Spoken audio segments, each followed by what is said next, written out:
o que a gente vai viver aqui não é menos ou mais do que nenhum outro encontro, mas entendam que aqui vocês estarão adquirindo a condição de entender, de trazer mais para perto essa realidade que é a palavra de Deus, e todos aqueles que se apoiaram nela se tornaram grandes santos. É isso que você estará vindo aqui buscar, o conhecimento que vai possibilitar a sua vida ser uma vida melhor, que vai possibilitar você ser uma pessoa melhor, alguém melhor, entender os fundamentos da fé, sempre para quê? Para que eu possa me tornar alguém melhor, mais parecido com Cristo. Esse aqui então é Santo Tomás de Aquino. Todos nós recebemos uma oração que foi ele que fez. Então será de costume que todo início do curso a gente vai recitar a oração junto, né? Então que a gente possa todos ficar de pé. Estamos reunidos em nome do Pai, do Filho e do Espírito Santo. Amém. Você pode acompanhar em voz alta, por favor. Criador inefável, Tu que és a fonte verdadeira da luz e da ciência, derrama sobre as trevas da minha inteligência um raio da Tua claridade. Dá-me inteligência para compreender, memória para reter, facilidade para aprender, sutileza para interpretar e graça abundante para falar. Meu Deus, semeia em mim a semente da Tua bondade. Faz-me pobre sem ser miserável, humilde sem fingimento, alegre sem superficialidade, sincero sem hipocrisia, que faça o bem sem presunção, que corrija o próximo sem arrogância, que admita a sua correção sem soberba, que a minha palavra e a minha vida sejam coerentes. Concede-me verdade das verdades, inteligência para conhecer-te, diligência para te procurar, sabedoria para te encontrar, uma boa conduta para te agradar, confiança para esperar em ti, constância para fazer a tua vontade. Orienta, meu Deus, a minha vida, concede-me saber o que tu me pedes e ajuda-me a realizá-lo para o meu próprio bem e de todos os meus irmãos. Amém. Guarde essa oraçãozinha que ela vai acompanhar a gente durante todo o curso, que a gente possa sentar.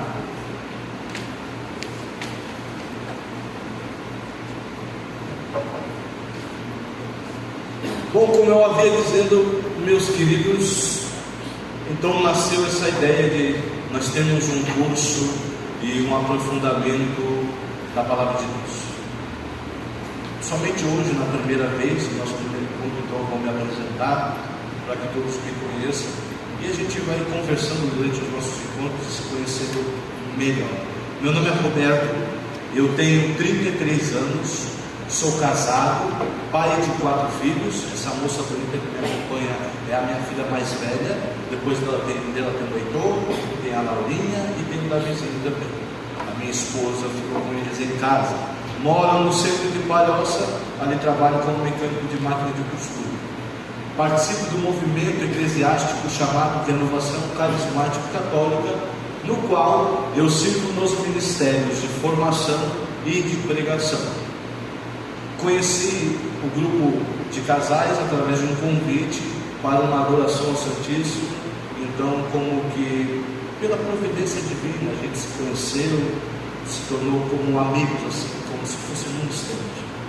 Parece que Deus já tinha nos seus planos tudo isso, e assim foi, né? A gente pôde estar conversando, o padre me convidou para fazer algumas formações depois do retiro que teve, sobre magistério da igreja, e aí foi nascendo a necessidade de conhecer mais. Entende? E vocês não são alunos, entendam isso, vocês são estudantes, porque o aluno, ele assiste a aula, o estudante, ele estuda. O estudante é aquele que estuda. Então entenda isso, como eu, que estou guiando a minha vida acadêmica pelo curso superior de teologia, você não se torna nada menor guiando o seu estudo em casa, no dia a dia, no tempo em que você conseguir encaixar isso na sua vida, é natural que você vai começar a aprofundar e entender a Bíblia e vai perceber uma coisa: eu preciso mais. Eu preciso mais. Então é normal que você daqui para frente, no começo é mais difícil de arranjar tempo, depois se torna mais habitual. Por quê? Entendam uma coisa: a palavra ela não existe só enquanto falar. A palavra também existe enquanto escrito, certo? E também o que foi escrito depende do contexto no qual foi escrito. Porque, por exemplo, eu posso ser um soldado empatado, mandando aquilo que eu acredito ser a minha última carta para minha amada. Então, eu vou me deixar tomar pela urgência das minhas palavras e direi a ela somente aquilo que é estritamente necessário. Mas como eu vou mandar a carta para uma pessoa íntima, então talvez eu use algumas abreviações, algum jeito de falar que a pessoa vai entender. E se outra pessoa ler, não vai captar o teor da mensagem. Sabe, aqui todos fazem parte do movimento de casal? Não. Quem é casal aqui? Casal. Sabe aquelas piadas que só o casal tem? Ou quando você vê uma cena que os dois já passaram, os dois se olham e já conversa, já acontece só um olhar. Então, isso aconteceu com a Bíblia. Acontece com a Bíblia. Por isso que não dá só para pegar e ler. Porque se nós não tivermos consciência de tudo aquilo que permeia, que contorna a palavra, aquilo que era necessário no momento, aquilo que é usado como figura de linguagem, como referência, a intenção para o qual o texto foi escrito, não dá para a gente simplesmente olhar para a palavra de Deus e entender. Talvez a gente entenda muito superficialmente, mas quando a gente aprofunda, aí a gente percebe que aquilo está falando de uma verdade muito maior do que a gente percebe. Quer ver um exemplo? Por exemplo, assim, tem um certo momento, quando Cristo já está ressuscitado, ele está conversando com Pedro. Todo ano a gente vê essa passagem na liturgia. E aí Jesus pergunta para Pedro assim: Pedro, tu me amas? Aí Pedro fala: Senhor, tu sabes que eu te amo, apacenta as minhas ovelhas. Aí Jesus pergunta de novo: Pedro, tu me amas? Aí Pedro, para Cristo, talvez deu uma estranhada e disse: Senhor, tu sabes que eu te amo, apacenta as minhas ovelhas. Por último, Jesus pergunta: Pedro, tu me ama mais do que a estes? E aí Pedro se entristece, diz a palavra e diz: Senhor, tu sabes tudo, tu sabes que eu te amo. Assim está escrito em português. Dá para você entender que talvez Jesus está querendo remir Pedro pela negação, né? Como Pedro nega Jesus 3 vezes, por 3 vezes Jesus faz Pedro afirmar esse amor novamente. Mas se nós analisarmos na língua original, no grego, o sentido do amor de Deus é totalmente muito mais lindo e muito mais maravilhoso. Quer ver só? Em grego existem 3 palavras que fazem significar o que a gente chama de amor. Existe a palavra eros, para o amor daquilo que é sincero. Existe a palavra filia, para o amor de família, pai, mãe, filhos. E existe a palavra ágape, para o amor de Deus, o amor perfeito. No diálogo em grego, Jesus pergunta: Pedro, tu me amas? Mas a palavra que Jesus escolhe é ágape. Jesus está falando do amor perfeito, do amor divino. E Pedro, quando responde, ele não usa a palavra ágape, ele usa a palavra filia. Então, na verdade, Jesus está intimando Pedro a um amor divino, e Pedro está dizendo: Senhor, o meu amor é limitado, é um amor humano. Tudo que eu tenho é esse amor humano. Jesus pergunta de novo, usando a palavra ágape, intimando Pedro ao amor divino. E Pedro responde como: Senhor, tudo que eu tenho é o filia, o amor humano, não divino, não alcança. E aí, na terceira vez, na versão original em grego, Jesus usa a palavra filia. É como que Deus, Jesus que é Deus, ele diminui a intensidade dele para caber na nossa forma imperfeita de amar. É isso que Jesus está ensinando para Pedro. Olha, Pedro, eu sei das tuas limitações, eu sei que você é pequeno, eu sei que você tem esse defeito, aquele defeito, cai nesse pecado, aquele isso, blá blá blá blá blá. Mas eu quero você assim. Eu entro no teu amor, na tua condição de amar, no filhinho. Entende? Dá para entender isso lendo em português? Aqui é uma prova básica de que estudar a palavra, entrar dentro da palavra, vai nos dar, gente, a dimensão daquilo que, como Deus fez, é totalmente diferente. E aí, se eu for falar para vocês sobre o que é amor em hebraico, aramaico, que é a linguagem do Evangelho de Mateus, então nós teremos uma outra leitura.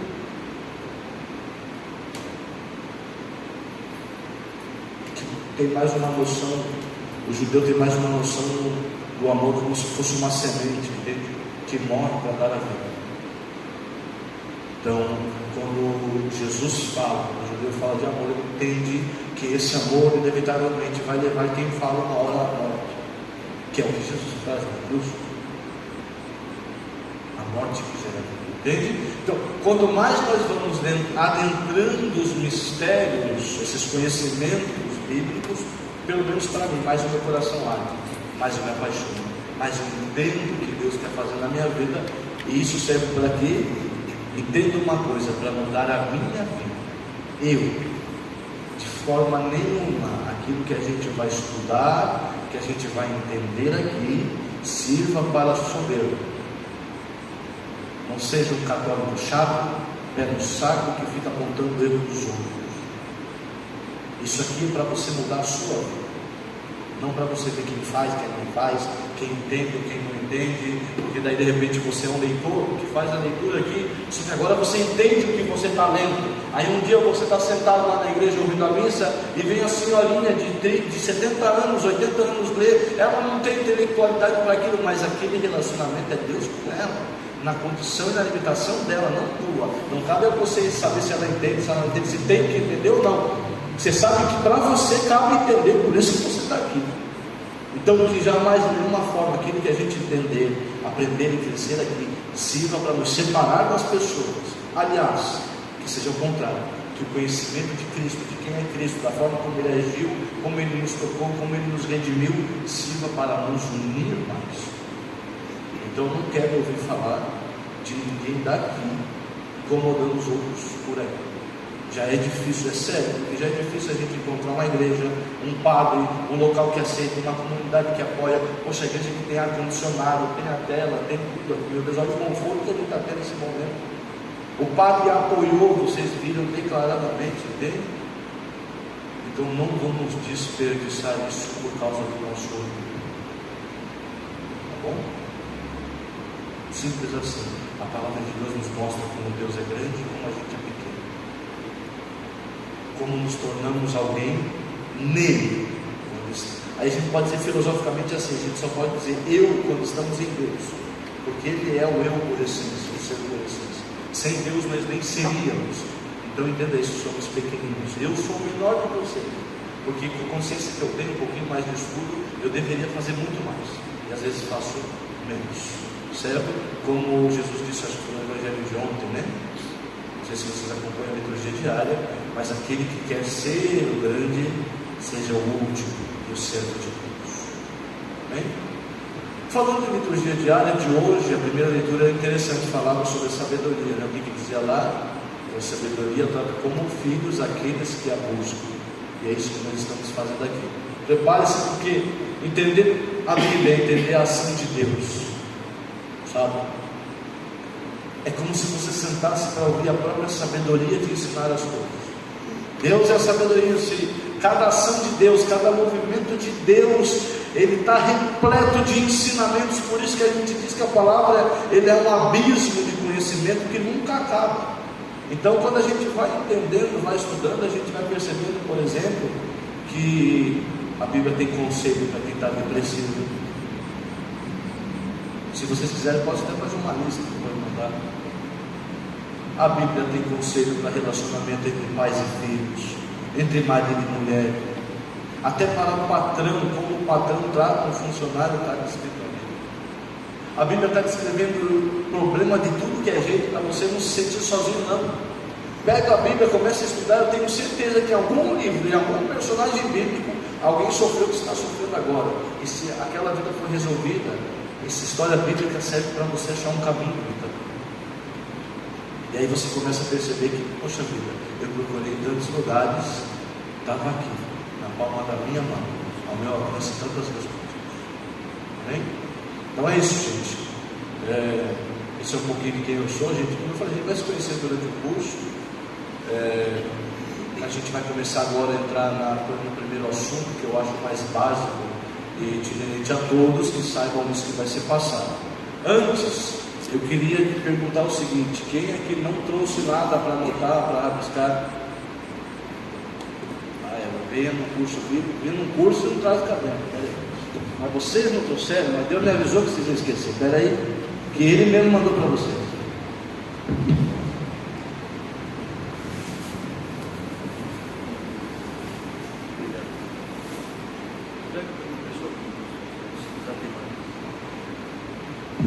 Viu? Você é esquecido, Deus não, Ele já sabia que você ia esquecer, Ele já mandou, já providenciou.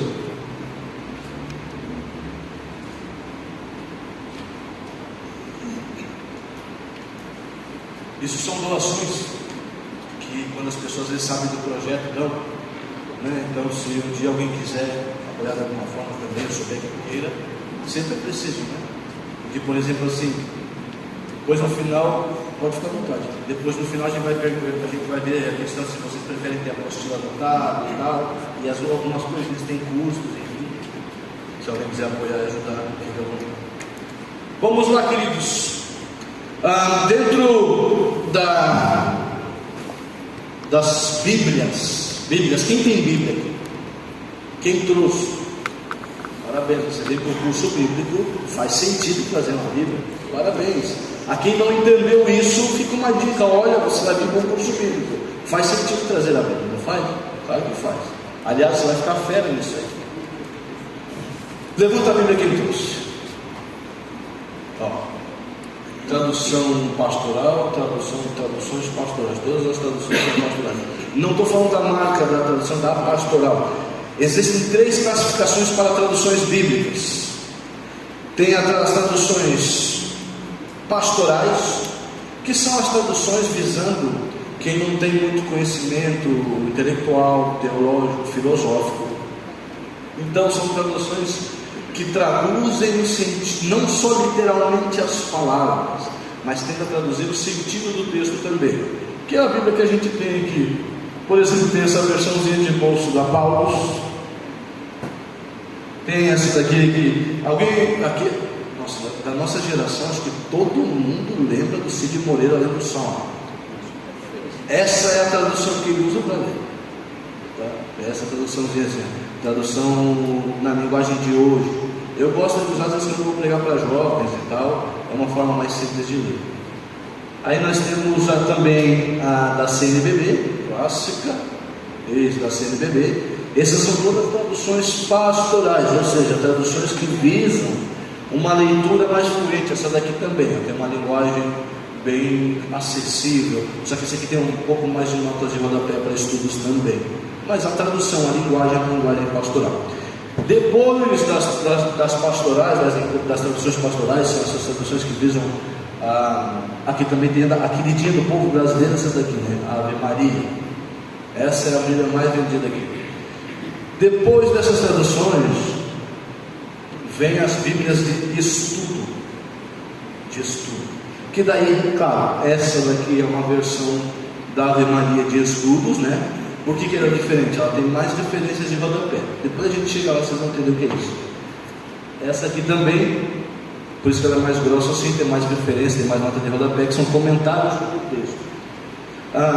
Outra boa Bíblia de estudo é a Bíblia do Peregrino, que é essa aqui, muito boa mesmo. Ela tem um cunho um pouco mais teológico, os rodapés dela são um pouco mais teológicos. Então é uma baita Bíblia de estudo. Outra Bíblia de estudo também é a Bíblia de Jerusalém. Ela é uma tradução mais fiel às versões de hebraico, e ela tem notas de rodapé um pouco mais históricas. Então também é uma boa Bíblia Super, são Bíblias de estudo. Ela tem uma linguagem um pouco mais complexa, vai ter notas de rodapé, explicações do texto, contextualização, muito boa também. E tem a última classificação que as pessoas menos têm, que são as traduções literais. Aí o que? Aí é traduzido palavra por palavra como está no original. Essa daqui é uma versão da tradução da Vulgata, que é a versão da Bíblia em latim. Então isso aqui é uma tradução literal da Bíblia em latim, né? Tem versões que são traduções literais, né, da Bíblia em grego, por exemplo, e tem versões que são traduções literais da Bíblia, das partes em hebraico, que é o Velho Testamento e o Evangelho de Mateus. Ok? Então aqui, por exemplo, ela não é dividida em duas colunas, ela tem uma linguagem um pouco mais reta, né? E, enfim, por exemplo, até antes do concílio, por exemplo, se trabalhava com essas traduções, era só tradução literal, porque quem tinha acesso eram só os clérigos, os padres, faziam aula de latim, enfim, os textos, a maioria era escrito em latim, então era o que se mais tinha. Depois, com a popularização da Bíblia, é que se viu a necessidade de Bíblias de estudo e depois a necessidade das Bíblias com tradução pastoral, que são mais acessíveis ao povo, né? Ali, obrigado, irmão, já está, quem quiser anotar, tem ali então as traduções pastorais de estudos e literais. Essas são as versões bíblicas que vocês vão encontrar por aí. Claro, todo biblista, toda pessoa que estuda, deve ter no mínimo duas traduções da Bíblia. Uma que seja pastoral, seja uma mais comum de um acesso, e pelo menos uma versão de uma das Bíblias de estudo. Daí você ir comparando, porque daí é interessante, por exemplo, assim, você está lendo um texto, aí você lê o mesmo texto em outro estilo de tradução, muda a posição da conjugação de alguns verbos, algumas palavras, traz um sentido um pouco diferente, né? Então é sempre interessante você estar explorando e aumentando aí aquilo que a gente chama de arcabouço de informações, ou seja, aumentando a sua memória bíblica, né? E porque é disso que se trata, que a gente vai entendendo, memorizando e captando aquilo que é a palavra de Deus, certo? Vamos lá então para a Bíblia. A nossa Bíblia católica tem no Novo Testamento, pode anotar ali por favor, a Bíblia católica no Novo Testamento tem quantos livros? Quantos livros? 27. Na Bíblia Católica, o Novo Testamento tem 27 livros, que ali parte, né, dos Evangelhos e vai até o Apocalipse. Tem os 4 Evangelhos, Atos, depois vem as cartas católicas ou universais, depois vem as cartas apostólicas e depois vem o Apocalipse. E na Bíblia Católica, no Velho Testamento, tem 46 livros. No Velho Testamento, 46 livros.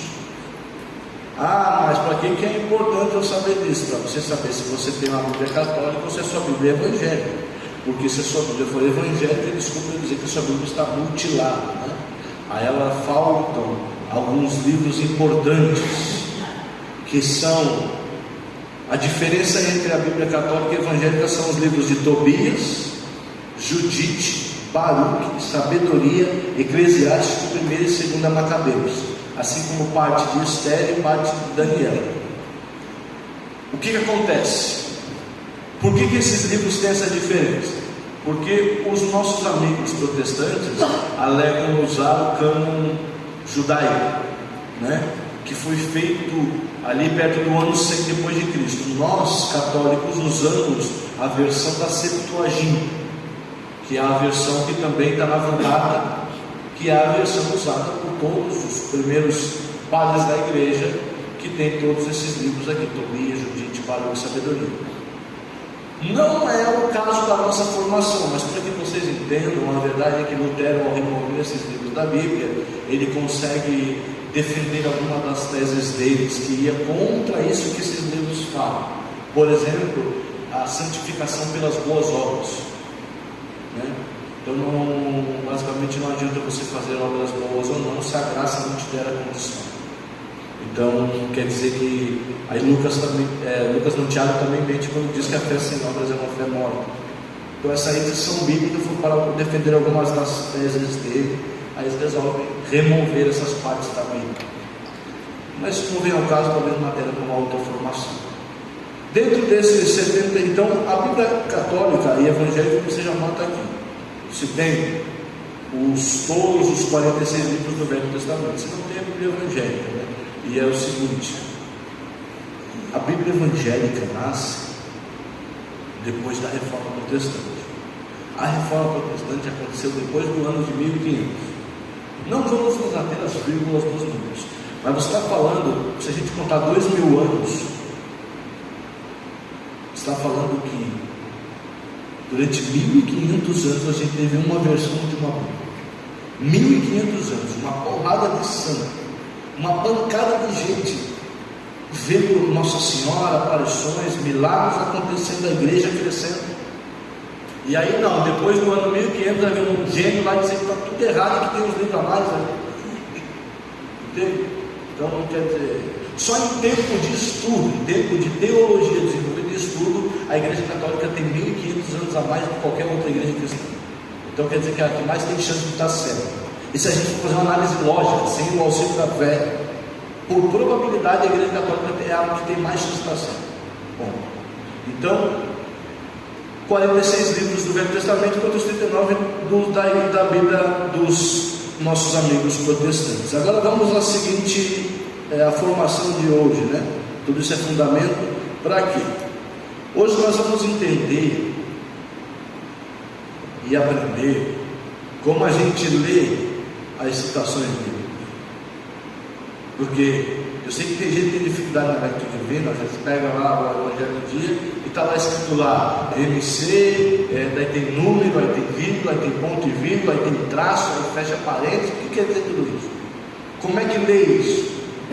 E aí, sabendo disso, no final das contas você vai matar se a pessoa que escreveu aquilo ali é católica ou é protestante, porque tem uma série de siglas que só a igreja católica sabe, nenhuma das outras tem esse respeito pela universalidade das siglas. Ou seja, aprendendo isso aqui, se você pegar em francês a Bíblia ou um missal, não tem as referências das leituras diárias, se você tiver em qualquer língua, em qualquer lugar, essa vai ser a forma de se referenciar a esses textos, beleza?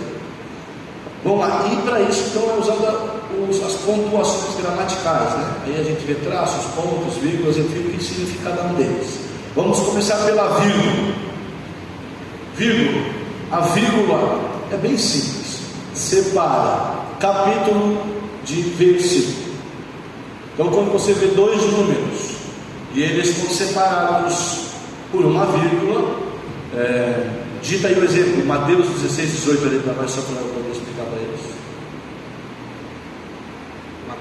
Mateus 16, 18, DMT 16,18.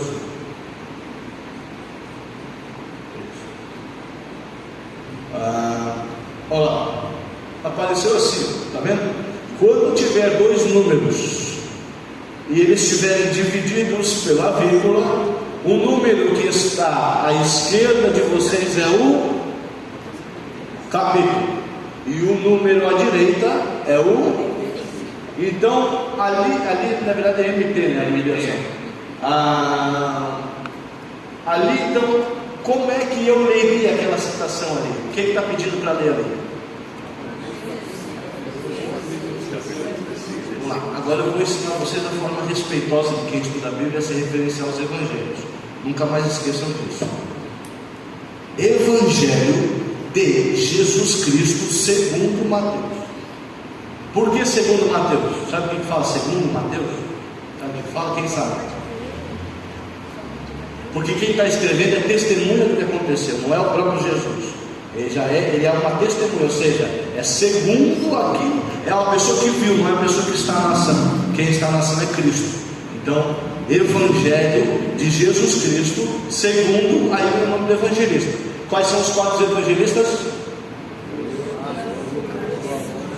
Na ordem bíblica: Mateus, Marcos, Lucas e João. De novo, Mateus, Marcos, Lucas Mais uma vez só. Mateus, Marcos, Lucas e João. E essa já é a ordem que os evangelhos estão na Bíblia: Mateus, Marcos, Lucas e João. Então lá como é que se leria? Vamos lá de novo? Evangelho de Mateus.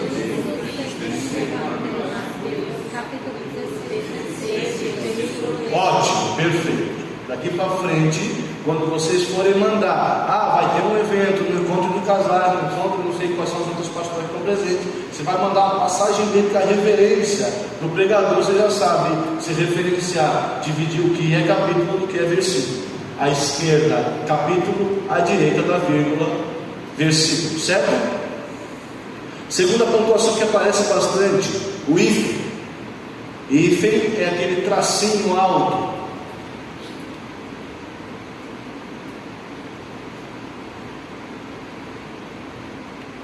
Vamos lá, o hífen, ele apresenta a sequência de capítulos e versículos.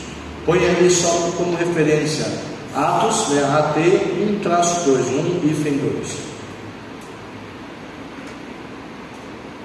Hífen 2, isso. Vamos lá. O hífen, ele vai falar de uma sucessão, ou de capítulos, ou de versículos, entenderam?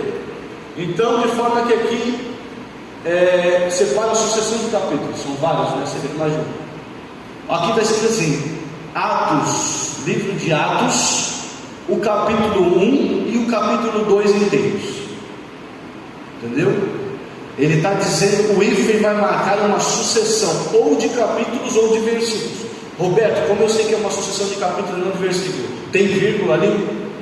Então a gente entende que isso tudo está à esquerda da vírgula, certo? Então é tudo capítulo. Capítulo 1 inteiro, capítulo 2 inteiro, entenderam? Livro de Atos, capítulo 1 inteiro e capítulo 2 inteiro. O hífen marca a sucessão de capítulos. Vamos botar um exemplo um pouco mais complexo ali para vocês visualizarem melhor. Escreve a citação seguinte: Mateus 1, põe ali, vírgula 5, né? Capítulo 1, versículo 5. Mateus 1,5. Agora o hífen 12,9. Vamos lá, vou ensinar vocês a ler isso aqui. Isso, está vendo ali, ó? Agora presta atenção aqui. Agora, ele vai falar que é para ler no capítulo 1 do Evangelho de Jesus Cristo segundo Mateus, capítulo 1, versículo 5, até o 12, versículo 9, entende? Está entendendo? Marca uma sucessão, né? Quando está o hífen, você pode, assim, se você está tirando o hífen, você não sabe, então imagina como se tivesse escrito até, entende? O hífen é como se tivesse escrito até, marca a sucessão todinha, né? Outro exemplo aqui para vocês pegarem melhor ali, deixa eu ver, básico, acho que tem um outro um pouco mais complexo.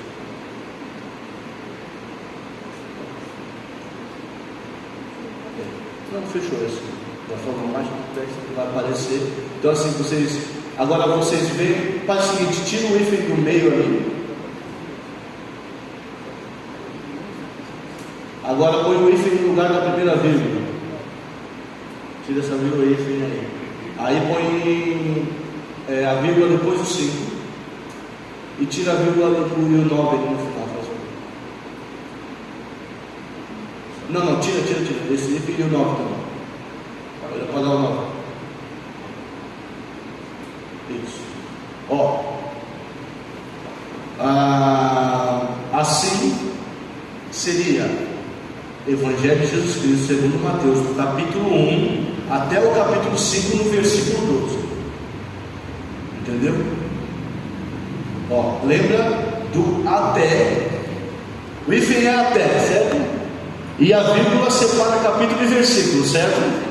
Então, do capítulo 1, hífen, até o capítulo 5, vírgula, versículo 2. A gente só está somando o hífen com a vírgula. A gente está somando os dois, né? A vírgula, o que tiver à esquerda é capítulo, à direita versículo, e o hífen separa uma sucessão inteira, o até. Então, Evangelho de Jesus Cristo segundo Mateus, capítulo 1 até o capítulo 5, versículo 12. Entenderam? Por exemplo, esse exemplo aí, do capítulo 1 ao capítulo 5, versículo 12. Se pede para fazer essa leitura, a gente tem que ir do versículo 12. Não, até indo e para no capítulo, porque o capítulo, vamos supor que o capítulo, não sei de cabeça, mas o capítulo 5 tem 40 versículos, entende? Aí você vai ler até o 12. No caso do 1 ao 5 tem 40, e daí a gente lê até o 12. Não, você vai ler o capítulo 1, vai ler o capítulo 2, vai ler o capítulo 3 inteiro, o 4 inteiro. Quando chegar no capítulo 5, você vai ler só até o versículo 12. Gente, eu vou, como reforço para a formação, que se der certo, a gente vai recolocar no canal do YouTube a formação. Então tudo aqui você vai poder reassistir, beleza? A gente vai melhorar a questão daí, como eu falei, a gente vai discutir sobre ter apostila ou não, tem tudo isso anotado em mão já, prefiro anotar na hora, a gente vai melhorando a formação, entenda? A primeira vez é sempre mais errada, daqui para frente vai melhorando tudo, né? Vamos lá então, entenderam até aqui basicamente, quem precisa de reforço, está tendo contato, depois a gente conversa mais, passo outros exemplos, passo mais exercícios se quiser também, beleza? Agora vamos para o ponto.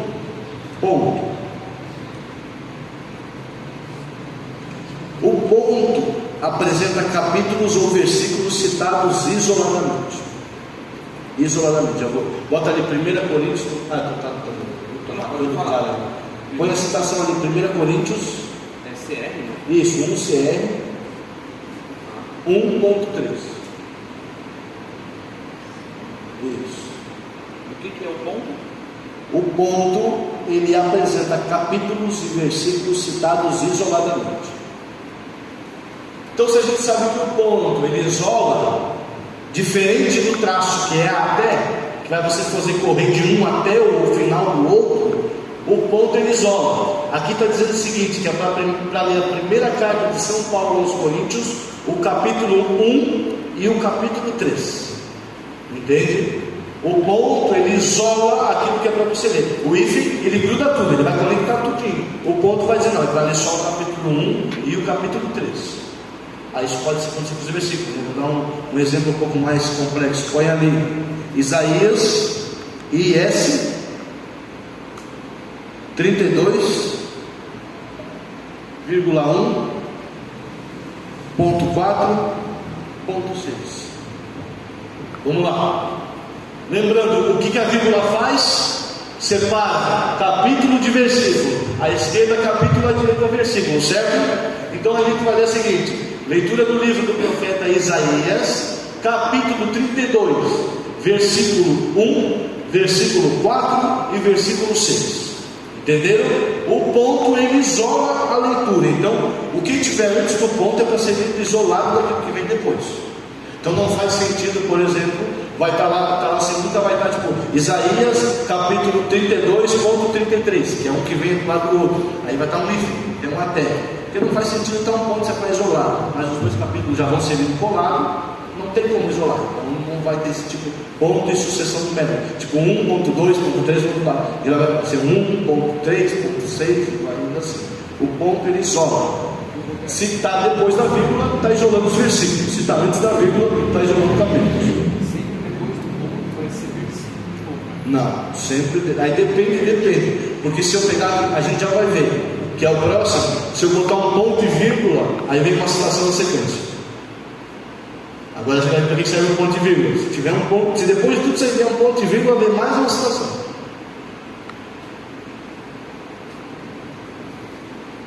Agora é ponto e vírgula. Isso? O rapaz aqui acho que deu uma espiadinha. Onde é que tem água? Alguém falou que tinha água mesmo? Obrigado.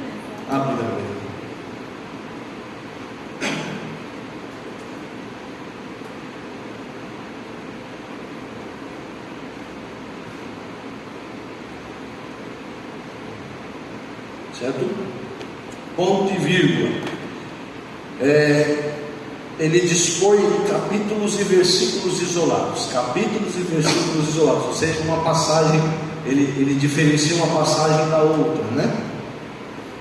É quando a gente vai ter duas passagens de grupos em sequência. Vamos lá, um exemplo. Bota ali Evangelho segundo João, J.O.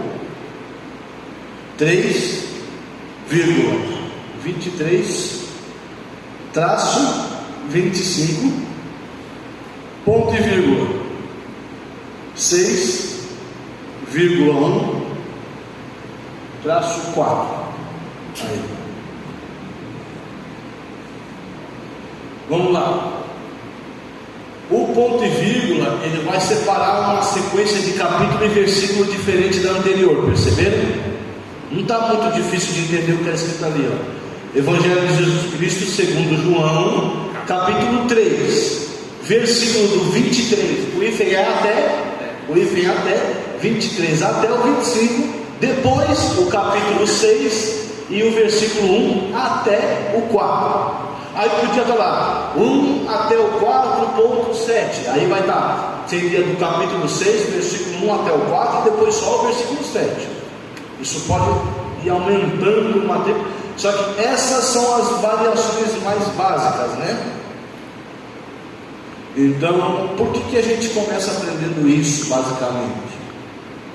Para você saber se você está conversando com um católico ou com um protestante evangélico. Você sabe como é que quer matar se alguém que está te mandando a passagem do evangelho? Põe, dá um espaço. Põe para baixo. Não, entra para baixo de aí. Põe lá Mateus MT 6, 2 pontos, 4. A maior parte das palavras que eu recebo assim. Mas sabe o que esse 2 pontos quer dizer? Que é protestante, porque na pontuação católica não tem 2 pontos. Entende? Aí a maioria das pessoas acabam mandando assim. Então, se você está. Para que é importante isso? Porque nós, acredito que vocês, como eu, vão ter o hábito de estudar e pesquisar, principalmente na internet. Esse site que eu estou estudando, ele é católico ou não? Observe como é que está escrito as citações. Entende? Ter esse tipo de conhecimento mais básico, bem fundamental, já dá para você a condição de saber se a fonte que você está pesquisando é da tua vertente religiosa ou não. Por quê?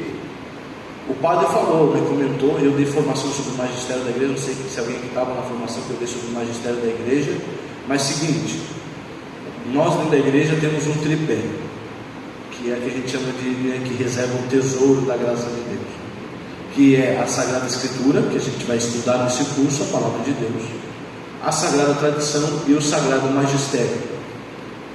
Entende? Então tudo que a gente lê e está passando como conhecimento foi visto pela Sagrada Tradição e pelo Sagrado Magistério. Nada entra em coerência entre esses tripés, entende? Então o Sagrado Magistério entendeu que toda essa sequência, essa pontuação serve para padronizar as passagens bíblicas. E por que é bom você saber disso? Para você não estudar nada que é fora do Sagrado Magistério da igreja. Se é católico, sabe, está dentro do Sagrado Magistério. Se não é católico, não estude.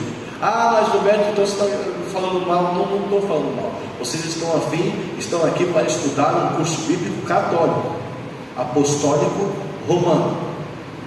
Entende? Uma visão, uma vertente.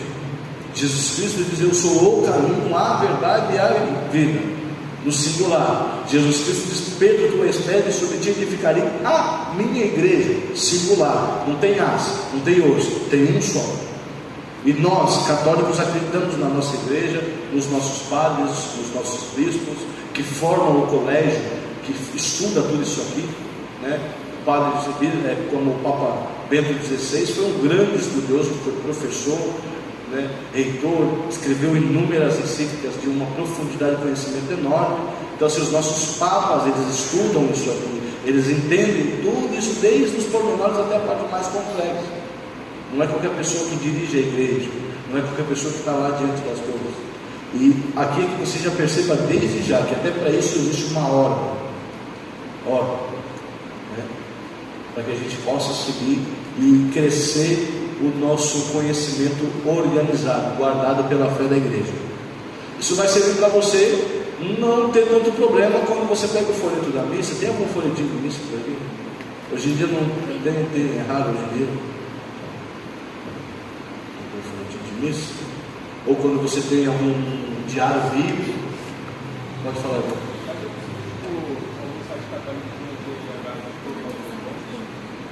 Se for católico de verdade, não. Pode ser que o cara seja um católico, mas não tenha conhecimento, né? Mas não deveria se dispor a ensinar quem não conhece. Então, isso aqui não é soberba, né? Assim, hoje em dia com a internet, com a influência, todo mundo quer dar uma de teólogo, de ensinar, de passar conhecimento. Mas antes de ir lá ensinar, cerque tudo que você pode, pesquise e conheça tudo que você pode sobre o assunto, para que quando você vai ensinar, você tenha noção do que está passando. Mas pode acontecer esses erros, talvez não seja com a finalidade de desviar as pessoas, mas com finalidade não desvia. Entende? Então que a gente, assim, eu sou apaixonado por quem trabalha nas redes sociais, direto ou indiretamente, postam a leitura diária, postam versículos, usem esse conhecimento para vocês mostrarem que vocês já entendem da fé de vocês. Se vocês souberem isso aqui que eu não tenho obrigado, se vocês souberem isso aqui que eu passei para vocês, assim, que não é decorar, é decorar, porque são regrinhas de pontuação. Vocês já vão estar acima de 90% dos capítulos. Infelizmente, isso que não é para a gente ficar contente, não, para chorar, mas infelizmente é assim. Se você souber olhar num folhetinho de missa, no missal, uma referência, numa anotação, num site, e souber ler uma citação bíblica, por mais complexa que possa parecer, de código, de número, disso, daquilo, você já prova que você conhece um pouquinho mais da sua fé. Isso é lindo. É lindo, é maravilhoso. Como diz o padre Paulo Ricardo, é lindo ser católico. É lindo ser católico, não parecer católico. Entende? Aqui, ó. Olha que maravilha. Folhetinho tradicional. Se vocês olharem, olha lá. Está vendo? Se você já tivesse essa referência, vai passando para o pessoal ver, ó. Em cima das leituras, logo na sequência vem a citação. Todas essas citações estão dentro do padrão que a gente acabou de estudar, está vendo? Filipenses, capítulo 4, dos versículos 4 até o 7. Se você ler aqui, exatamente esse pedacinho que vai estar. Se você abrir qualquer Bíblia e seguir essa referência, vai estar exatamente esse pedacinho aqui lá dentro da Bíblia de vocês. Pode passar para o pessoal dar uma olhadinha. Então, sempre que você vai ver documentos, né? Por exemplo, assim, coisa que eu acho de uma profundidade muito grande, se você puder, comece, nem que seja das mais fininhas, leia as encíclicas, as cartas encíclicas que os papas escreveram, são de uma profundidade muito grande, mas às vezes eles vão fazer uma citação do texto dentro do documento, e aí a referência vai estar anotada desse jeito aí, vai fazer a citação, e vai botar a referência lá do lado. Às vezes, algumas bíblias de estudo, deixa eu ver se tem aqui.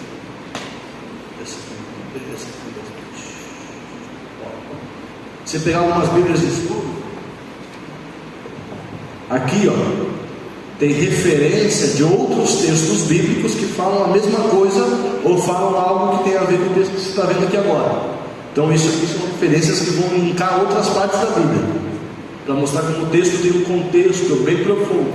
E essas citações estão feitas tudo nessa linguagem que vocês aprenderam agora. Então assim, se você partir para estudar qualquer coisa católica, você tem que saber essa cifra aqui. Entende? Isso aqui é básico. Se você puder chegar em casa, revisa as anotações, repete tudo. Vírgula faz o quê? Separa capítulo de versículo. Hífen faz o quê? Separa uma sequência de leitura, ou de capítulos ou de versículos, né? Ponto separa um capítulo ou versículo isoladamente. E aí você vai testando, vai procurando os lugares, vai ver se você consegue ler, pegar na tua Bíblia, abrir e ver se a passagem que está na sequência é a mesma que você achou. Vai fazendo isso, entende? Aqui não é uma escola e vocês não são alunos para eu passar todos esses deveres. Vai depender de vocês e da querência de vocês entender, absorver tudo isso que a gente está estudando aqui na prática.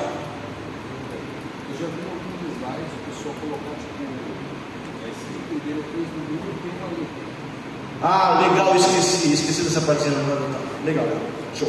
A última, só recapitulando, a última parte que fala das cifras ali, às vezes no final de uma citação tem uma letrinha A, B e até letra C. Não, tem um ano A, B, C, não, mas isso significa que às vezes o versículo é muito grande. Tem versículo comprido mesmo. E aí, para meditação, você vai usar só uma parte daquele versículo. Se é a parte inicial, vai estar escrito um Azinho depois do versículo. Se é a parte do meio, vai estar escrito B. E se é a parte só final, vai estar escrito C. Né? Então, porque às vezes acontece, já preparei pregações que eu peguei metade do versículo. Só um momento, assim, por exemplo, tem uma passagem onde Jesus expulsa aqueles bondes de espírito e manda para a manada de porcos. Aí depois que ele manda os porcos se matam, a galera começa a correr com Jesus do lado. Aí a palavra diz que Jesus saiu dali. E eu já fiz uma pregação só sobre por que Jesus saiu dali. E ele teve esse movimento. Talvez às vezes só o movimento de Cristo, só o sair dali já tem um símbolo, já tem toda uma linguagem por que ele fez aquilo, entende? Então a gente estuda às vezes só um pedacinho do versículo. E aí por isso tem referência A, B ou C.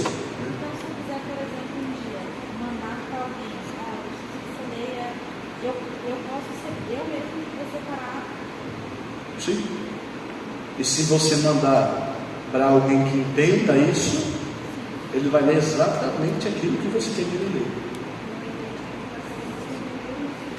ler. Então não tem errado. Né? Quando não entende, por exemplo, eu não posso simplesmente, se eu quiser montar uma arte para mudar alguma coisa, eu posso pegar algum pedaço. Pode. E daí, sim, daí tu põe lá, aí se tu for, porque o certo é quando você tem uma citação, é botar na legenda a posição daquela citação do livro, né? Então se você vai pegar, vamos supor, deixa eu abrir o dele, vamos supor, né? Só vou dar um exemplo. Vamos lá, vamos supor que seja, então, aqui ó. João, capítulo 4, né? O Senhor soube que os fariseus tinham ouvido dizer que ele recrutava e batizava mais discípulos que João. Aí vamos dizer que você quer só a primeira parte A. Então você vai mandar capítulo 4, versículo 1a. O Senhor soube que os fariseus tinham ouvido dizer.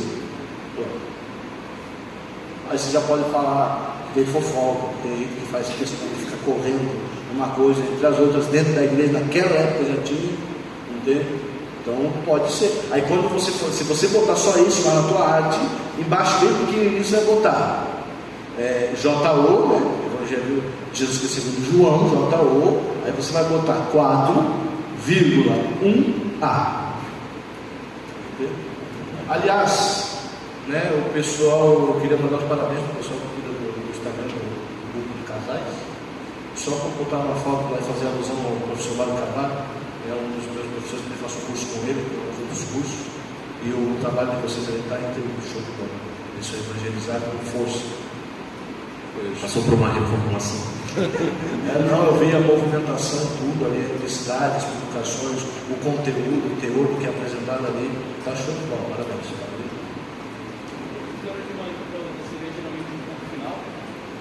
Como assim? Seria uma frase, uma vírgula, um ponto final, ou tem que ser... Do número para a letra não, vai colado sem nada. De uma letra para outra. Não vai, porque se você usar a letra é justamente para delimitar uma parte da citação. Dificilmente você vai botar, se não tem sentido, você vai botar lá, versículo 1, parte A e B, que daí é o versículo inteiro. Não, mas eu digo, por exemplo, vamos dizer que o versículo 4 ele tem a parte A e a parte B. A divisória dele geralmente vai ser um ponto final que divide o início e o fim. Isso. Aí, claro, quem vai ler vai ter esse discernimento. Essa exatidão se usa pelos pontos, mas é só uma frase mesmo. Entendeu? Isso, aí a pessoa. Por isso que o legal é mandar escrito e mandar a referência. A pessoa vai entender que é só aquele pedaço. Tá? Show? É isso, né? Voltando à questão das letras, então voltando lá, é isso. Bom, a formação de hoje cai nessa questão, acho que já é bastante conteúdo, né? Para a gente poder alimentar nossa mente. Como que vai seguir o curso? Nós continuaremos fazendo aqui, a ideia é que seja toda a última quarta-feira de cada mês. Se tiver variação, isso vai ser informado através das artes, do pessoal que está coordenando, tá? Quem está muito junto, né, quem idealizou foi o pessoal do grupo de casais. Eu não sei se tem pessoas que fazem parte das pastorais, tem catequista ou não. Entendo, isso aqui não é para e nem do grupo de casais. Surgiu essa ânsia, esse querer ali dentro. Mas você conhece o catequista, conhece o ministro da palavra, alguém que faz homilia, que acha interessante, que vai ter aqui, convide todas as pessoas, né? Não tem essa limitação. Eu falo muito mesmo sobre porque são os meus amigos, são as pessoas que eu tenho mais contato, as pessoas que estão me ajudando a organizar, que vão ficar de olho nas coisas, então eles vão ser a minha referência aqui na igreja, né? O pessoal do encontro de casais, mas não é só para eles, né? Não quero demonstrar nenhuma preferência, é para toda a igreja. Quem dera esses bancos estivessem todos cheios, certo? É isso. Então, o que vai acontecer? Vocês acham que seria legal, necessário ter uma apostila, ou seja, um material impresso na mão de vocês, para vocês acompanharem a formação? Quem acha que sim, levanta a mão. Não, mais da metade prefere na mão. O que acontece, gente? Vocês estão me tendo como professor, então eu vou ensinar algumas coisinhas da minha forma de estudar. Segue quem quiser. Quando a gente escreve a letra A na folha, as sinapses cerebrais, as ligações neuroniais que a gente tem que fazer são uma e outras para fazer a letra A. Se eu for fazer a letra B, já é uma outra conexão. Letra C, cada letra, cada ligação de letra com letra, cada pontuação, cada uma dessas conexões gera uma movimentação na minha mente e no meu cérebro, quando eu escrevo. Agora, se eu digitar a tecla A e digitar a tecla C, para o meu cérebro é o mesmo movimento. Então, se vocês querem ter mais atividade, ou seja, tirar o cérebro da preguiça intelectual, escrevam, anotem, rabisquem. Um dia, se eu pegar a Bíblia de vocês, eu quero a Bíblia toda rabiscada, grifada, apontada, e o caderno, e mais umas folhas dentro da Bíblia, assim, que não dá para riscar tudo ali dentro. Gente, porque assim, o que acontece? Outra técnica aqui de aprendizado: quanto mais sentidos sensíveis a gente alia a nossa atividade, mais a gente concentra e absorve dela. O que são sentidos sensíveis? O tato, o olfato, a visão, ou seja, as nossas sensibilidades. Por que é legal a gente ter um terço enquanto a gente reza? O terço é mágico? O terço é mágico? Faz mágica? O terço faz milagre? Não faz. Para quem que serve o terço? Para eu não me perder na contagem, mas nem porque são 10 Ave Marias tem as mãos. O terço serve para eu pegar na mão, e enquanto a minha mente está conectando as palavras, a minha mão está tocando alguma coisa, ou seja, estou alinhando as minhas faculdades sensíveis à atividade de rezar. Por que tem as imagens? Para eu olhar e realmente a imagem mexer no meu interior. Eu estou alinhando a minha faculdade sensível da visão, a minha oração, que é um movimento intelectual, e ainda estou usando o tato também, segurando o terço. Ou seja, quanto mais capacidades sensíveis a gente alia à atividade, mais a gente se entrega a ela e mais a gente absorve dela.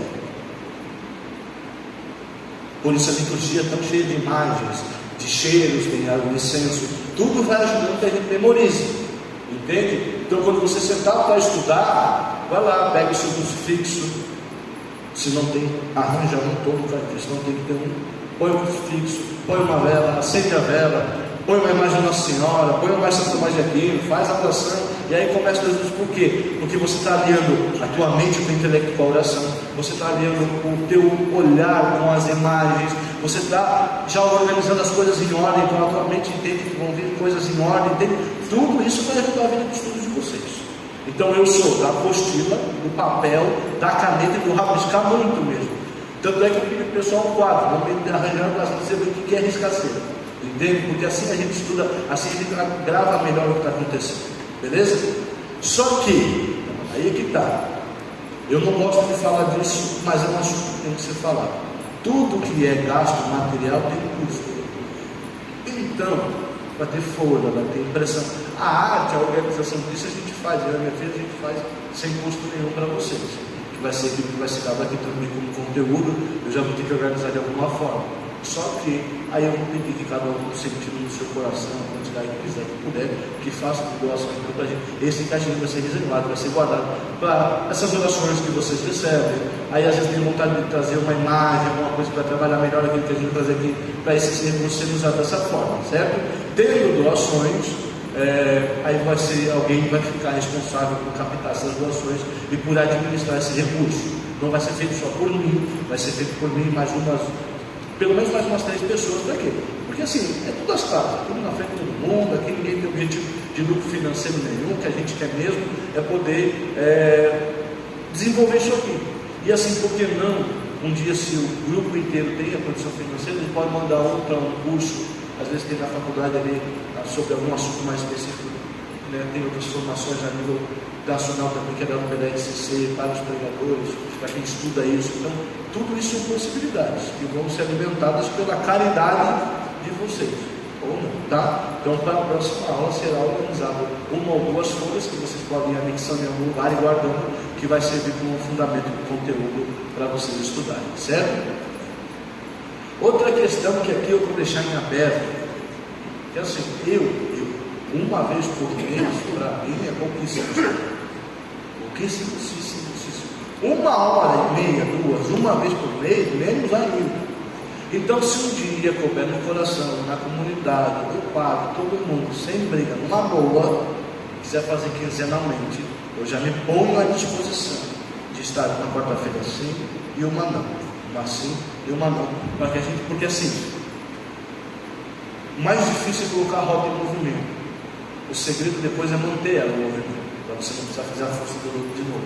Então, enquanto estiver em movimento, é mais fácil, é mais fluido. A gente acaba pegando o costume, certo? Ótimo, beleza. Então é isso. No mais, a gente vai ter agora um momento para perguntas. Essas perguntas poderão ou não ser respondidas aqui.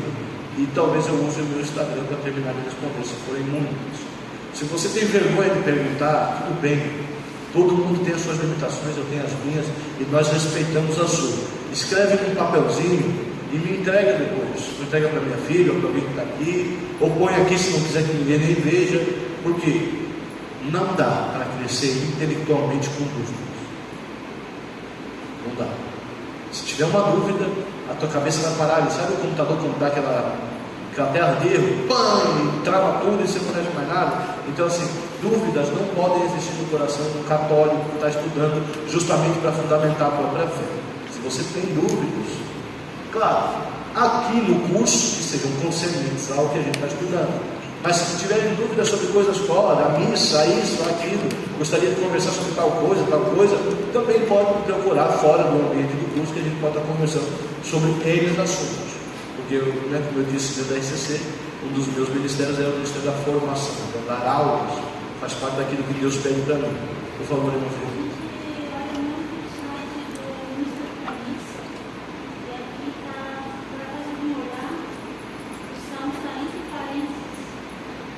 Tá. Entre parênteses não, porque pode ser que esteja junto do texto. Logo fui ver para ver se não está. Não. Nesse caso aqui, põe ali para mim 112 e põe do lado do 113 entre parênteses. Ou também acontece, que é muita coisa, às vezes eu não lembro de tudo, mas isso aqui que ela mencionou também acontece nas citações bíblicas. Não é só esse salmo que agora. Isso aqui acontece porque, dependendo da tradução, se ela for uma tradução pastoral, uma tradução literal, alguns salmos eles ficam mais curtos e mais compridos.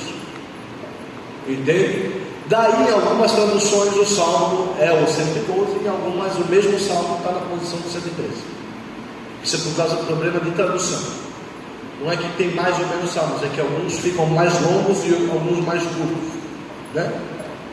Então, quando tiver anotado assim, é porque a pessoa que escreveu sabe que você pode estar com uma Bíblia que tem, por exemplo, a minha Bíblia de Jerusalém. E aí vai ser provavelmente o salmo anterior, que é o 112. Mas se você tiver com a Ave Maria, talvez seja 113. Né?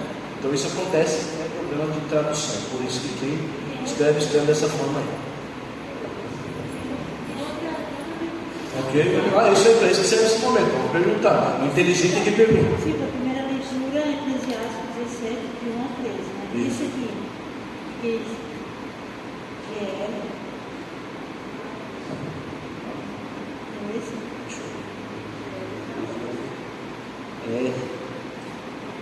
aqui só está a letra eclesiástica. Do 1 ao 13. Então, isso aqui eu não entendi. É que eu tenho que ver, eu vou dar uma olhada, porque ver se isso não é uma referência musical ou algum livro, porque pode ser referência a um livro, entende? Mas eu vou dar uma olhadinha nisso aí também. É porque às vezes, como é um site que tem o foco na música, pode ser que esse tipo de pontuação, tipo, é o parênteses dentro do parênteses, mas daí como geralmente está escrito é que ali é uma referência à citação dentro de um outro documento.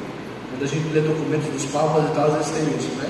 Tem uma citação de um outro documento, de uma outra carta, aí dentro da própria citação bíblica vem do lado uma citação do documento também.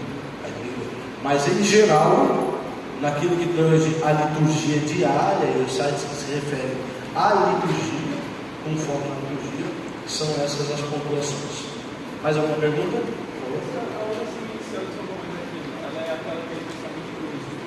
Isso, é a oração feita, criada por ele. É que você também tem que ter mais orações famosas, né? Tem que ter uma música muito famosa dele, que raramente as pessoas sabem que foi ele que escreveu. A música que se canta na adoração ao Santíssimo Sacramento é de autoria de Santo Tomás de Aquino. Então o Sublime Sacramento foi Santo Tomás de Aquino que escreveu. Tanto que ele tem umas imagens dele, às vezes o Santíssimo na frente do peito assim. Não sei se vocês já viram algumas imagens ao Santíssimo, né? Tanta intimidade, tanto amor que ele tinha pela adoração ao Santíssimo, pela presença de Jesus Eucarístico.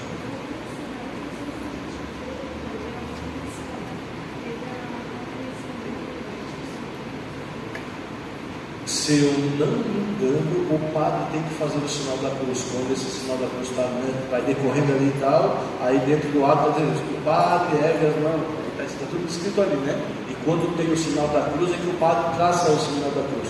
Principalmente na hora da oração eucarística, quando ele está consagrando e preparando, se você for ler, tem os momentos que ele traça o sinal da cruz, como naquele momento que a galera ajoelha, bem naquele momento que o sino toca, que o padre está começando a oferecer, fazer a oração eucarística, ele faz isso bem na hora que a gente ajoelha primeiro. Então esses sinais ali, pelo que eu me lembro da minha época de acólito, significa que o padre é que vai fazer o sinal da cruz. Mais alguma pergunta? Ninguém vai perguntar, não pode bater palma nisso, todo mundo pergunta. Pode falar, tá. As letras, quando aparecer assim, põe lá, faz favor, sobe, não sei se tem lá. As letras igual tem que ser? Não, não. Então põe só alguns, põe assim em MT, né? Evangelho Jesus segundo Mateus, MT, põe ali 1,4A. Beleza. Quando aparecem letras, pode aparecer a letra A, B ou C. Significa que é para ler o Evangelho segundo Mateus, capítulo 1, versículo 4, somente a parte do começo do versículo. Às vezes até o primeiro ponto ou até a primeira vírgula. Okay? Se tiver no lugar da letra A, a letra B, por exemplo, significa que é a segunda metade do versículo. Significa que você vai ler só a segunda metade do versículo. Vai tirar a primeira parte dele e vai ler só a segunda. E se tiver um C, aí então o versículo é grande, está dividido em 3 partes, vai ler só o finalzinho. O A, B e C dividem o próprio versículo em subpartes. E agora, corrigir as calmas, pode ou não pode? Vamos lá então. Não, bom a gente conversar sobre isso. Porque assim, ao que refere o público e a igreja, nós devemos respeitar o entrar na igreja fazendo a genuflexão. Então entrou na igreja que tem joelho no chão. Pode ser os dois, pode ser só um. Mas isso é o que tange a norma, digamos assim, de etiqueta, de regra de educação, de respeito, né, ao sagrado. Entrou na igreja de direção ao Santíssimo, na capela ali, né? Ali, você vai fazer a genuflexão, ou com o joelho, ou com os 2 joelhos, abaixo do sinal da cruz. Cruzou toda a frente do altar ou à frente do padre, breve reverência. Dentro da missa, respeite a hora de chegar, antes da acolhida inicial. Está acontecendo o canto, a procissão inicial, você pode chegar no talo ali. O padre falou, não chama de o nome do padre, foi o Espírito Santo, acabou, não entra mais. Na missa dominical, depois disso não se comunga mais. Durante a semana, mesmo que você avance um pouquinho no início da missa, você pode comungar. Mas a missa de sábado à tarde, domingo, o dia inteiro, você tem que chegar antes desse momento, certo? Dentro da missa, respeite a hora de levantar, a hora de sentar e a hora de ajoelhar. Ponto final. Só senta na hora depois da começo da oração eucarística, você só senta depois de comungar. Não senta para esperar o padre dar a Eucaristia, não. Senta só depois de comungar. E na hora do canto final, você só sai do seu lugar a hora que a procissão terminar. Sendo, no caso aqui, que às vezes é curta, né? Procissão, sendo a procissão até o final, você só sai do seu lugar quando a procissão terminar. Falta extremamente. Aí tem ninguém que não bate palma, mas está recebendo a bênção pelas costas, entende? O que acontece com bater palma? Chegarei lá. Quem reina com a palma é a galera geralmente mais tradicional. Todo católico é tradicional, porque nós há 2000 anos somos a mesma igreja que nunca mudou. Mas enfim, essa galera se julga mais tradicional do que nós. E então eles tomam como base a missa tridentina. Liturgicamente falando, na missa tridentina, todo o rito era focado naquilo que a gente chama de oração eucarística, de rito eucarístico, de sacrifício da cruz. Só se tinha a liturgia eucarística. Toda a liturgia, desde o começo ao final, era eucarística, focada no sacrifício do altar. Claro que ninguém vai bater palma se a liturgia é toda focada no sacrifício. A missa pós-conciliar tem duas liturgias: a liturgia da palavra e a liturgia eucarística. Primeiro se celebra a liturgia da palavra, depois a liturgia eucarística. Nós, quem bate palma, eu não gosto muito, mas tudo bem, só bate palma no canto geralmente do glória, naqueles padres iniciais, que é dentro daquilo que a gente chama de liturgia da palavra. Ninguém bate palma durante a liturgia eucarística. Então se tem esse respeito. Porque só batem palma os algozes de Cristo, beleza. Mas isso é dentro da liturgia eucarística. Então assim, não há termo nenhum. Acontece que o povo, por exemplo, assim, já ganhou muitas regalias. Só que o povo não percebe isso. Por exemplo, o povo pode ler, pode tocar. O povo é convidado a cantar junto. Entendeu? Aí eu acho assim, mas vai tirar a participação batendo palma. Mas tem que bater palma, mas não canta. Cantar bom, deveria.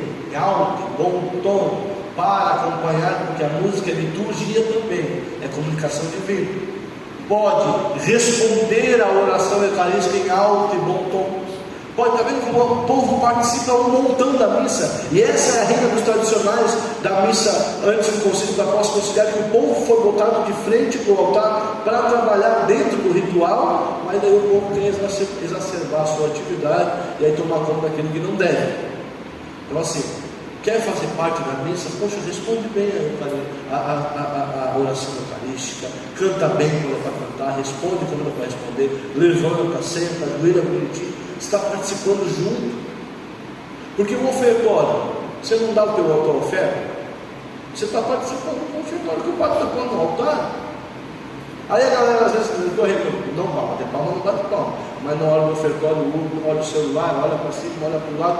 Ali, querido, é para você estar assim, dentro da sua cabeça: Senhor, eu entrego a oferta, o meu trabalho, o meu ministério, os meus estudos, a minha família. Ali você está entregando tudo junto com o padre, entregando o próprio Cristo no altar. A galera não acha que é pegar o dinheiro, botar lá e voltar a pensar. Então quer dizer, se for para ser chato, beleza, então não bate palma, porque não tem finalidade nenhuma, mas cumpre todo o rito de forma decente. Agora, se não for para você ser rígido de pé a ponta, então não vem encher o saco aqui ou ali, entende? E aliás, como eu falei, a rigidez só serve para uma pessoa, para si mesmo. Quer ser rígido, não bate palma, não faz nada, comunga no joelho, tal. Faça você, na sua vida, da sua vida, esse ritmo que é lindo, de respeito, de amor à Eucaristia. Para de querer impor isso para os outros. Entende que a gente tem essa noção daquilo que é a responsabilidade. E antes de questionar o outro, eu cumpro a minha responsabilidade católica. Como Paulo intima em Efésios, capítulo 4, vivais uma vida digna do chamado que recebestes.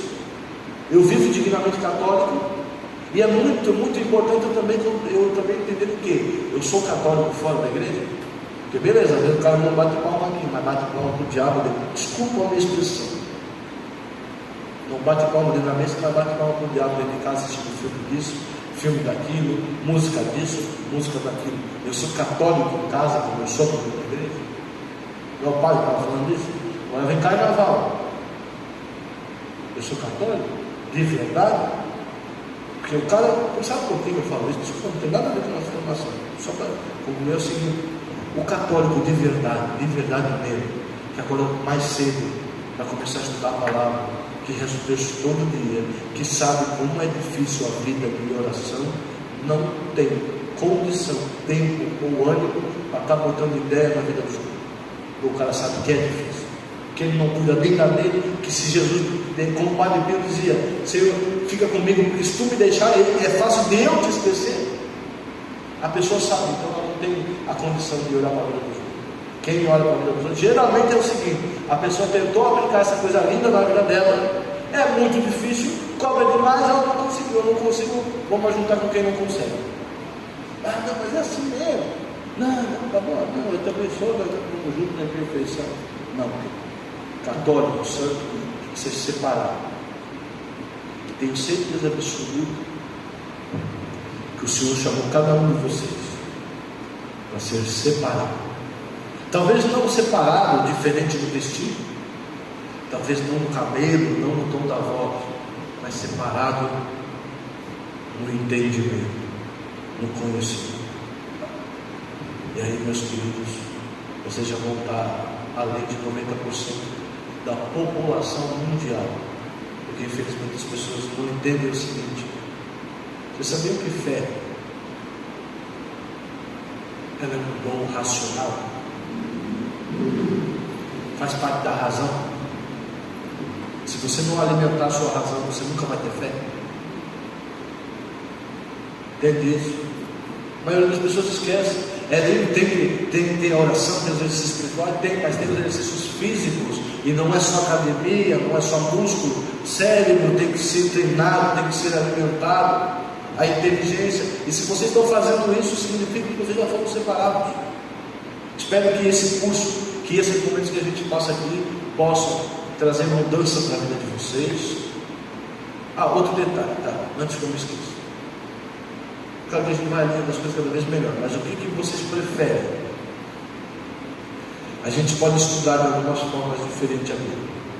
A gente pode começar livro a livro, do Gênesis ao Apocalipse, sem pretensão de terminar, porque é longo o curso, e pensa que um encontro por mês são só 12 encontros por ano. 12 encontros, 2 horas cada encontro é pouquíssimo. Né? Por isso que eu penso, talvez em 15, eram 24 encontros, ainda é pouco, mas já é bem melhor. Porque se a gente tem uma aula semanal, mas enfim, um dia a gente chega lá. Entende? Para a gente ir alimentando isso. Ou vocês preferem assim, não, vamos escolher um livro. A galera quer estudar Evangelho, sei lá, qual que é o Evangelho desse ano, quem está aprendendo a liturgia? Eu não sei se é Lucas, né? Lucas. Então, Roberto, nós queremos estudar o Evangelho de Lucas. A gente vai lá, vai abrir o Evangelho de Lucas e começa estudando a partir do Evangelho de Lucas. Nós podemos estudar a partir de temas. Amor, o que a palavra de Deus fala sobre amor? Amor humano, amor de animais. O que a Bíblia fala sobre família, sobre dor, sobre perda. Então dá para também estudar a palavra a partir de temas específicos. Eu quero saber qual é a forma que vocês preferem que a gente estude.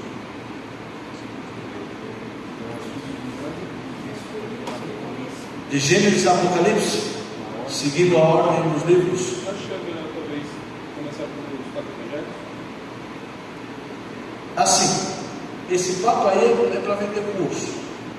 Cada um vai dizer que é melhor começar por um livro que ele comece o curso dele lá, porque, né, claro que a pessoa é desorientada, mas assim, a gente vai começar sozinho, se ninguém para orientar, eu aconselho começar pelo Evangelho de Marcos. Porque começa por Cristo, toda a Bíblia gira em torno de Cristo, e é o mais simples de todos, vocês terem sozinhos, estudar sozinhos e vão sozinhos. Ele é mais curto também, tal.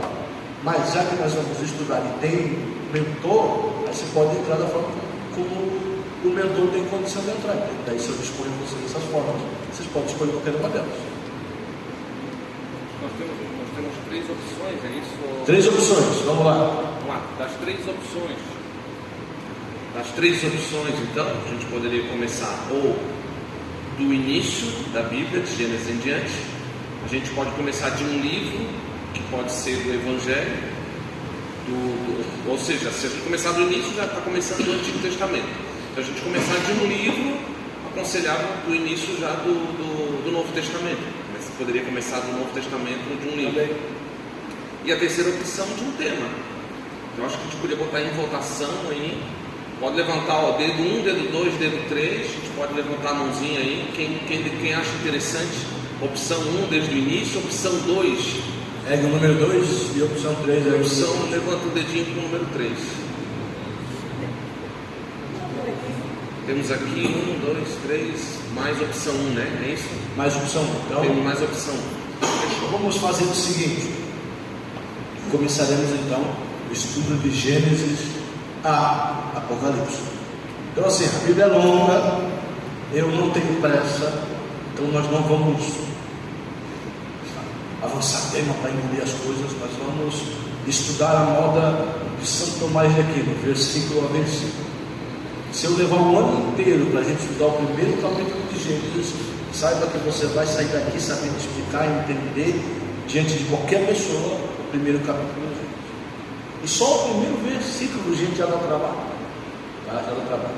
Né? Eu andei me aventurando aí na tradução em hebraico, e aí você tem uma profundidade e outra dimensão, a forma de dispensarem a ação de Deus. Né? Por exemplo, no latim você diz que o Espírito de Deus pairava sobre as águas. Então é a ideia de um movimento mais passivo, mais calmo, mais tranquilo. No hebraico vai dizer que o Espírito do Senhor ele deslocava sobre a superfície revoltosa das águas. Que daí já dá o link com Jesus caminhando durante a tempestade. Né? Então já tem uma outra forma, que é no Evangelho de Mateus, que ele escreveu em hebraico. Ou seja, tem toda uma tradição, uma forma de pensar Cristo através do viés da teologia hebraica, entende? Ok, como a gente sabe que Jesus estava desde o início, e se a gente substituísse a palavra princípio, que é Gênesis, por Jesus Cristo, vamos substituir a palavra princípio, que traduzindo do grego é Gênesis, por Jesus Cristo. João vai começar falando assim no Evangelho dele. E em Jesus Cristo, ou seja, no princípio, foram feitas todas as coisas. Em Jesus Cristo foram feitas todas as coisas. Aí no João, Pedro assim diz em Gênesis, né? No princípio Deus fez todas as coisas. Em Jesus, Deus fez todas as coisas. No início do Evangelho de João está escrito assim: e no princípio ele estava com Deus. O verbo era Deus, estava com Deus. Ou seja, faz esse link do princípio de todas as coisas. É o próprio Cristo. Aí João continua dizendo: e nada do que veio a ser sem ele. Tudo foi feito por meio dele, o verbo encarnado, a palavra de Deus. Então, aí já prova a segunda teologia de João que Jesus Cristo estava lá no Gênesis, que essa força ativa, essa mão que age, ela já é a mão do próprio Cristo. Porque imagine, se Deus é imaterial e ele moveu aquilo que é material, ele precisa ter um veículo de ação material, que é a presença de Cristo. Deus que se faz matéria, Deus que se faz homem. Entende? Então, para Deus conversar conosco, ele se tornou matéria. É a mesma coisa que dizer que é o sol que está passando o filtro solar para não queimar a gente. Entende? Como se ele tivesse aceitado o desafio. Entende? Então, olha o carinho, o amor desse Deus, que ele é infinito. Ele se faz finito só para conversar pertinho com você, só para deixar escrito aquilo que ele deixa como conselho para você. Então, se você abre a palavra, se você estuda a palavra, é a mesma coisa que olhar para o rosto de Jesus Cristo, de conversar com o próprio Cristo. Amém? Então vamos fazer, está combinado então? né? Toda a última quarta-feira do mês, até que se veja mais necessidade de aulas ou não, vamos estudar a partir do Gênesis com a intenção, permita-nos Deus, de chegar ao Apocalipse, sem pretensão de terminar, certo? Junto a isso, o que eu posso fazer mais para vocês, além das formações aqui, é um material que eu também uso para estudar, que são livros de comentários bíblicos, como a Catena Áurea de Psicologia Clínica, que comenta os evangelhos versículo a versículo. Muito do que eu falo aqui vão estar nesses livros, né? Eu trouxe alguns deles, estão ali atrás. Se você quiser adquirir, entende? Claro, vai me ajudar, com certeza vai. Mas entenda, compre o livro se você quiser, se você precisar. Que não seja mais um livro na sua estante, seja uma ferramenta de Deus para que você cresça espiritualmente. Eu trouxe alguns ali atrás, aí ali a gente já dá as orientações sobre cada um deles. Essas informações ficam